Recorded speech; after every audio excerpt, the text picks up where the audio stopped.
So hi everybody, here we are again, me, Crystal, and my fitness Spirita.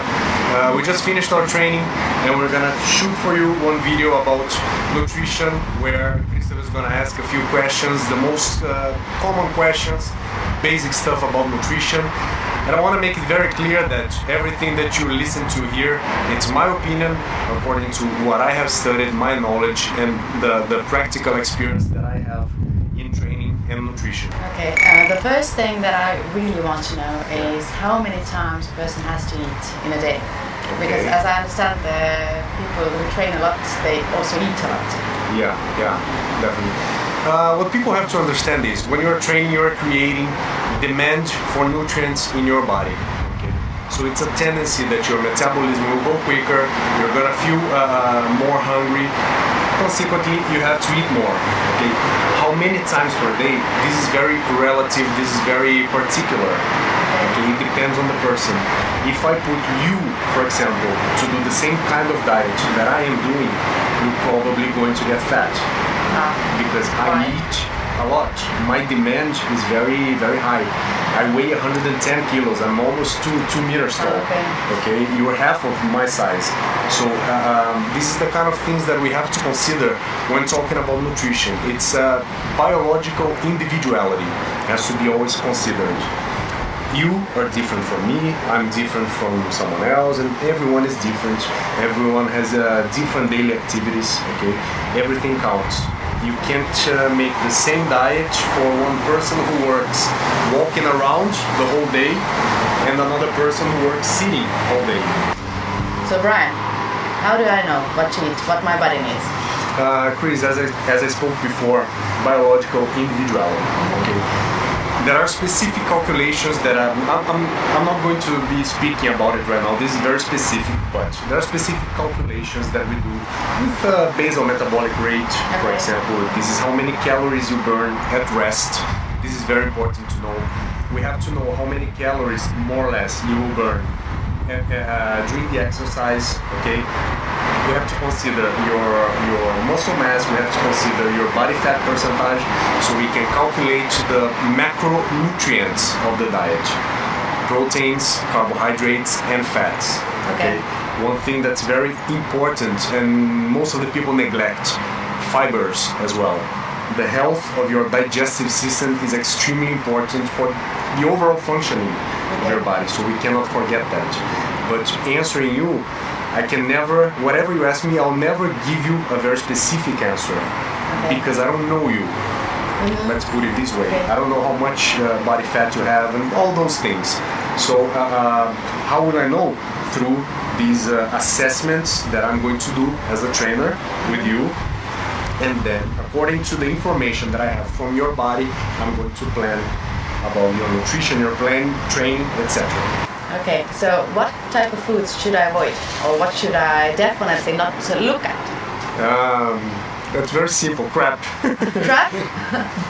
Junk food, fast food in general, soft drinks. It's what we call empty calories. Okay. Nowadays, it is known already that the concept of counting calories, it's very outdated. That's how we can call it. Okay. Because let's suppose your expenditure during the day is 2,000 calories.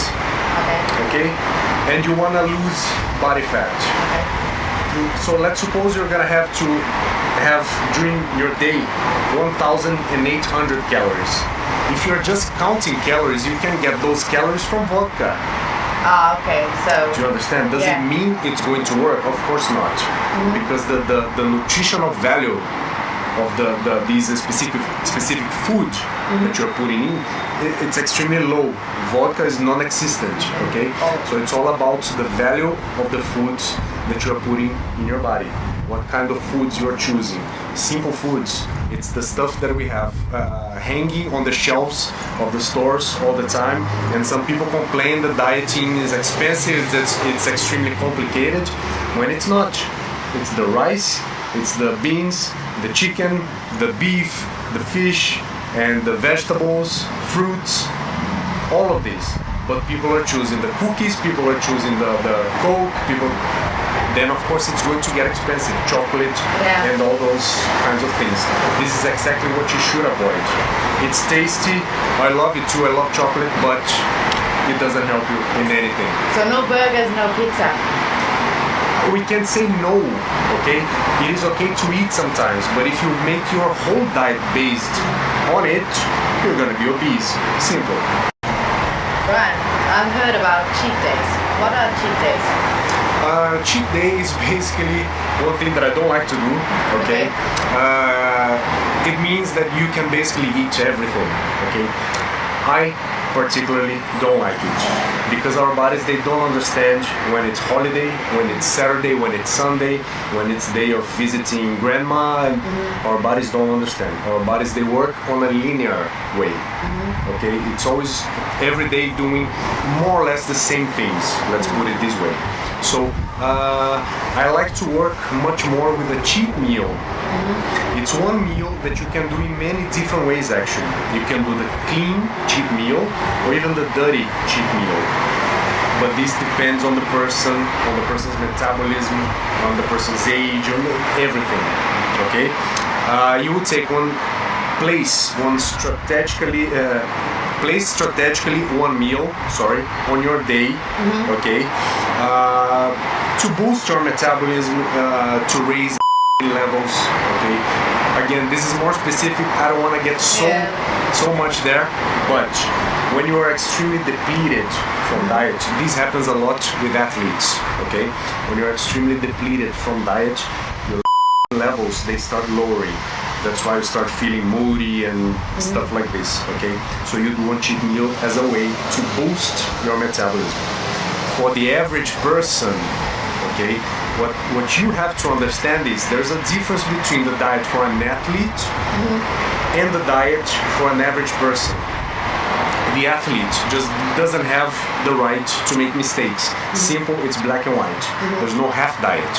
For the average person, if I take Kris today and you are used to eating one specific kind of food, one specific kind of diet, me as a trainer, if I totally change, a 180 degrees change about what you eat, I'm gonna make you crazy.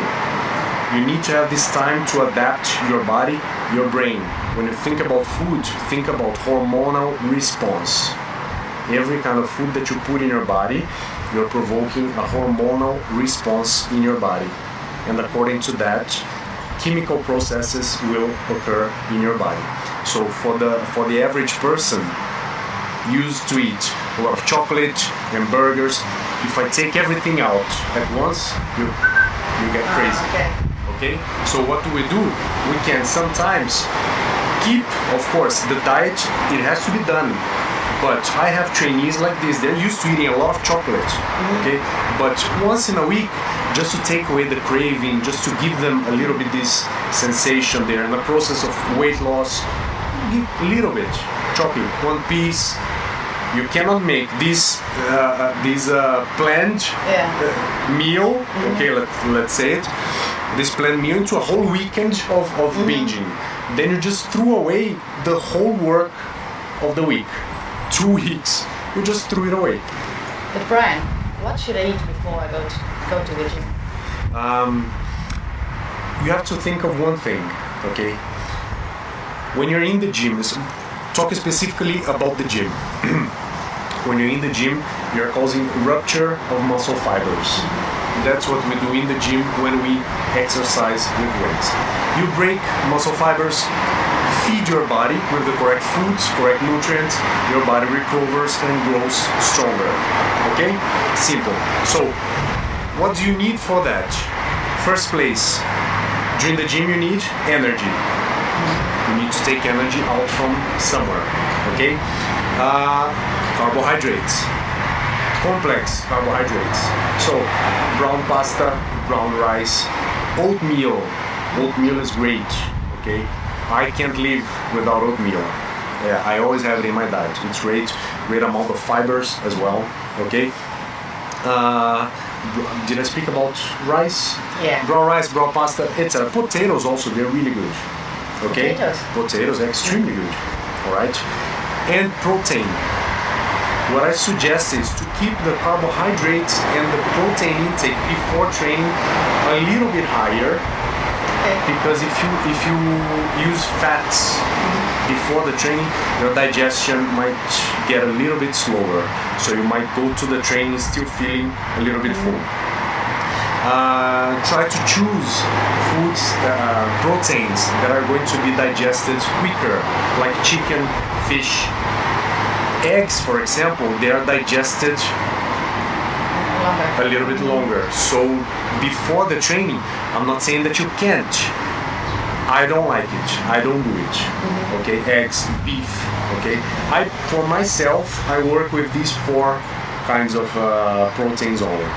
Okay, and after the training, the same thing. You need to replenish your body, and you need protein to recover this damage that you made in your body. In fact, you need protein throughout all day. Okay, because it's the only building block among the micronutrients. Protein is the only one that builds muscle. So if you want to repair the muscle that you broke in the training, you need protein, and you need enough protein, not just for the muscles, but for the ligaments, for the nails, for the hair, etc., etc., etc., for the skin, everything. So before training, I need carbs and long digestion carbs and protein. And yes. After training, I need mostly protein. But what about carbs then? Carbs as well. Okay, but as I told you, this is very specific. It depends on your diet. Right now, in my diet, I'm having not so many carbs after the training. I'm keeping my carbohydrate intake before the training. Okay, for specific reasons. Okay, again, very individual, biological individuality. Depends on the periodization of your training. Depends on your diet. Depends on many factors. Okay, so now I know what to eat, yes. But when should I eat? Before training and after training? Okay, again, this is a very particular answer. Some people, taking myself as an example, I can train on full stomach, I don't feel bad. Some people just can't. Although nowadays I'm not doing that anymore. I'm always training with a little bit emptier stomach. Okay, so I'm trying to keep my pre-workout meal at least 2 hours before the training. 2 hours. Okay, so yes, so I think this is a good baseline for anyone.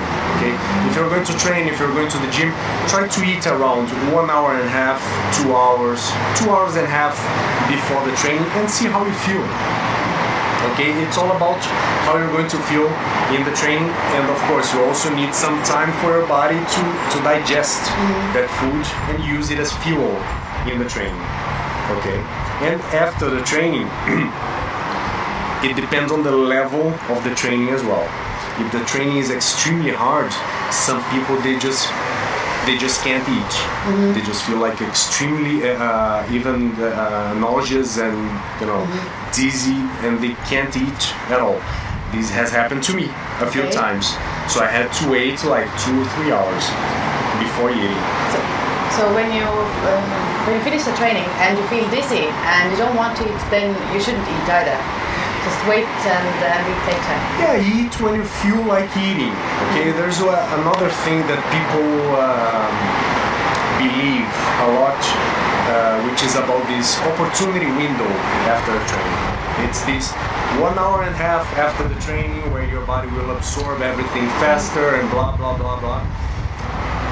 I have seen some crazy stuff. The guy who finishes the training, he literally sprints to the locker room to take his whey protein because he thinks he's going to lose muscle. Losing muscle mass doesn't happen that easy.